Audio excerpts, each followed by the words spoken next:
다 같이 사도신경으로 신앙 고백하겠습니다. 전능하사 천지를 만드신 하나님 아버지를 내가 믿사오며 그 외아들 우리 주 예수 그리스도를 믿사오니 이는 성령으로 잉태하사 동정녀 마리아에게 나시고 본디오 빌라도에게 고난을 받으사 십자가에 못 박혀 죽으시고 장사한 지 사흘 만에 죽은 자 가운데서 다시 살아나시며 하늘에 오르사 전능하신 하나님 우편에 앉아 계시다가 저리로서 산자와 죽은 자를 심판하러 오시리라. 성령을 믿사오며 거룩한 공예와 성도가 서로 교통하는 것과 죄를 사하여 주시는 것과 몸이 다시 사는 것과 영원히 사는 것을 믿사옵나이다. 아멘.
그 후에 예수께서 디베랴의 갈릴리 바다 건너편으로 가심에 큰 무리가 따르니 이는 병자들에게 행하시는 표적을 보았음이로라. 예수께서 산에 오르사 제자들과 함께 거기 앉으시니 마침 유대인의 명절인 유월절이 가까운지라. 예수께서 눈을 들어 큰 무리가 자기에게로 오는 것을 보시고 빌립에게 이르시되 우리가 어디서 떡을 사서 이 사람들을 먹이겠느냐 하시니 이렇게 말씀하심은 친히 어떻게 하실지를 아시고 빌립을 시험하고자 하심이라. 빌립이 대답하되 각 사람으로 조금씩 받게 할지라도 200데나리온의 떡이 부족하리이다. 제자 중 하나 곧 시몬 베드로의 형제 안드레가 예수께 여짜오되 여기 한 아이가 있어 보리떡 5개와 물고기 2마리를 가지고 있나이다. 그러나 그것이 이 많은 사람에게 얼마나 되겠사옵나이까? 예수께서 이르시되 이 사람들로 앉게 하라 하시니 그곳에 잔디가 많은지라 사람들이 앉으니 수가 5,000명쯤 되더라. 예수께서 떡을 가져 축사하신 후에 앉아있는 자들에게 나눠주시고 물고기도 그렇게 그들의 원대로 주시니라. 그들이 배부른 후에 예수께서 제자들에게 이르시되 남은 조각을 거두고 버리는 것이 없게 하라 하시므로 이에 거두니 보리떡 5개로 먹고 남은 조각이 12바구니에 찼더라. 그 사람들이 예수께서 행하신 이 표적을 보고 말하되 이는 참으로 세상에 오실 그 선지자라 하더라. 아멘.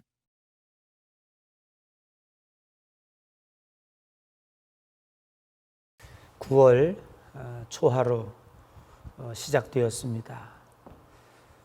코로나19의 어두운 터널을 우린 또한 9월 초하루와 함께 시작하고 있습니다. 예배하는 예향의 모든 성도들에게 하나님의 은혜와 축복이 함께 하시고 코로나19에서도 보호받는 놀라운 역사가 있어지시기를 주의 이름으로 간절히 축복합니다.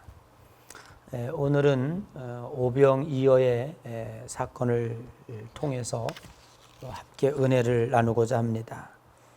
요한복음 6장 1절에서 14절의 말씀입니다. 예수님께서 빌립에게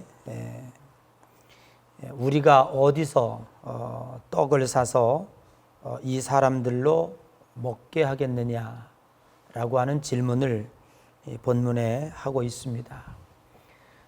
이 근처가 고향인 빌립에게는 예수님의 질문이 얼마나 황당한 질문인지에 대해서 잘 알고 있었습니다. 이곳은 빈들이고 돈이 있다고 할지라도 이 많은 사람을 먹일 수 있는 음식점이 존재하고 있지 않습니다. 당시의 이스라엘 인구는 총 100만 명 정도 됐다고 합니다. 유동 인구가 많지도 않았고 음식 문화가 그렇게 발달하고 있지도 않았습니다.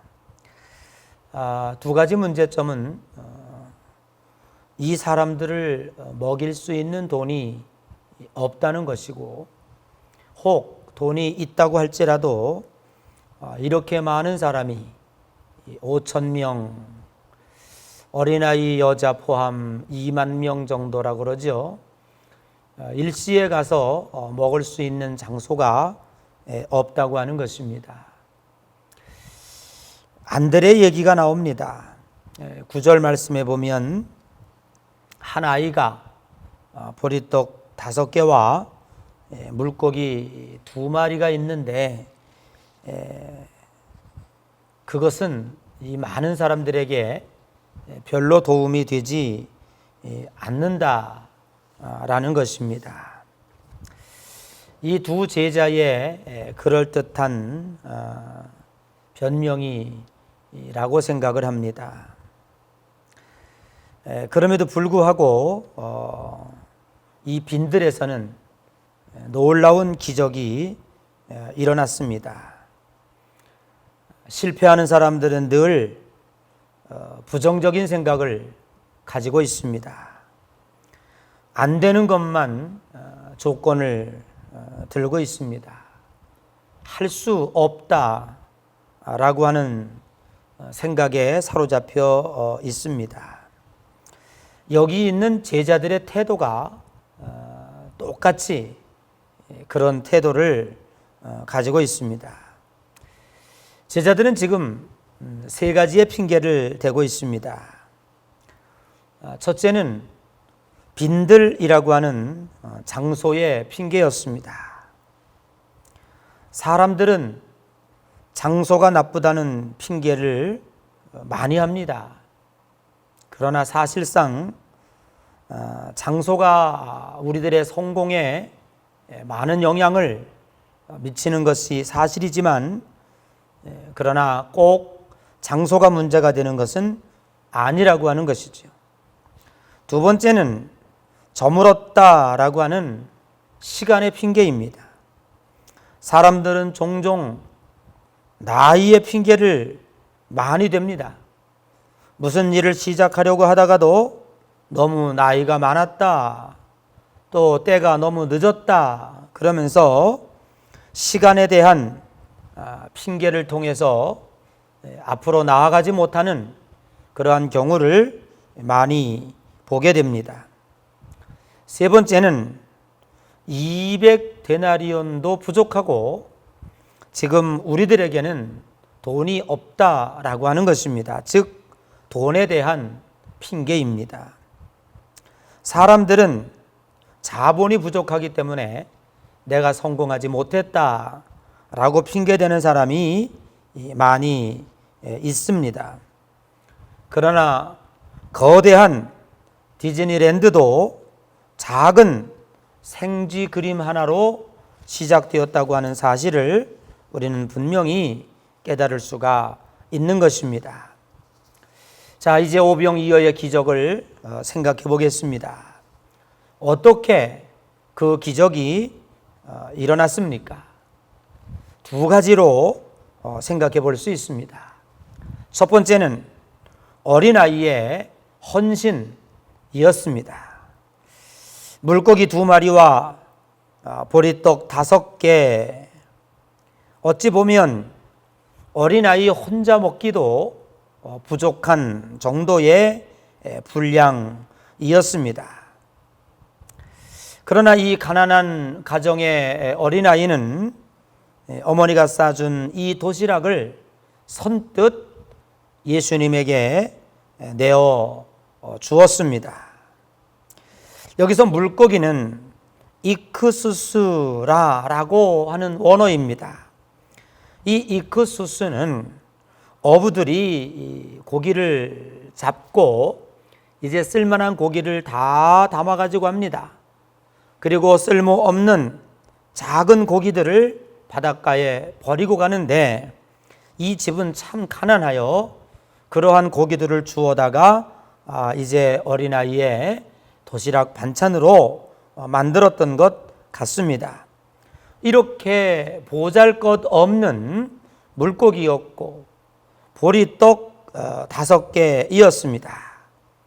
그러나 이것이 예수님의 손에 들려질 때에 5,000명이 먹고 12강주리가 남았다라는 것입니다. 우리는 자기의 핑계를 많이 댑니다. 시간이 없다, 돈이 없다, 장소가 시원찮다 등등의 핑계를 대지만 사실은 그 부족한 것이 주님의 손에 들려질 때에 놀라운 역사가 일어난다고 하는 사실입니다. 또 하나 두 번째 기적의 요건은 순종이었습니다. 이렇게 핑계대는 제자들에게 예수님께서 그 떡을 가지고 나누어 줘라 라고 하는 것입니다. 거기에 어느 제자 한 사람도 못합니다, 안 합니다, 안 됩니다 그런 이야기를 하지 않았습니다. 순종하는 마음으로 5,000명에게 나누어 주기 시작했습니다. 그런데 이것이 웬일입니까? 놀라운 일이 일어났습니다. 5,000명이 먹고도 12강주리가 남았다고 하는 사실입니다. 오늘 초하루 새벽 기도회를 가정에서 드리고 있는 여러분, 우리가 걸어가는 길이 매우 힘들고 어려운 길입니다. 한 번도 가보지 못한 코로나19라고 하는 어두운 터널을 지나가고 있습니다. 환경에 대한 핑계를 우리는 대서 실패하는 자의 편에 설 것이 아니라 주님의 손에 들려지고 작은 것이라도 주님의 능력의 손에 들려지고 하나님의 말씀을 따라 순종하게 된다면 결코 우리는 이 어두움이 변하여 빛이 되고 좌절이 변하여 희망이 될 수 있는 놀라운 역사가 있게 될 것입니다. 9월 한 달도 여러분에게 기적의 역사가 일어나는 축복의 한 달이 되시기를 주님의 이름으로 간절히 축복합니다. 지금은 우리 주 예수 그리스도의 은혜와 하나님 아버지의 극진하신 사랑하심과 코로나19라고 하는 절망과 어려움 가운데서도 위로해 주시고 격려해 주시는 성령님의 감동 감화 역사 교통하심의 은총이 지금 이 시간에도 9월 초하루 첫 시간을 하나님 앞에 드리며 예배하는 예향의 모든 성도들 머리 위에, 저들의 가정과 직장과 일터 위에, 기독교 대한감리회와 이 민족 위에 이제부터 영원토록 함께 하시옵시기를 간절히 축원하옵나이다. 아멘.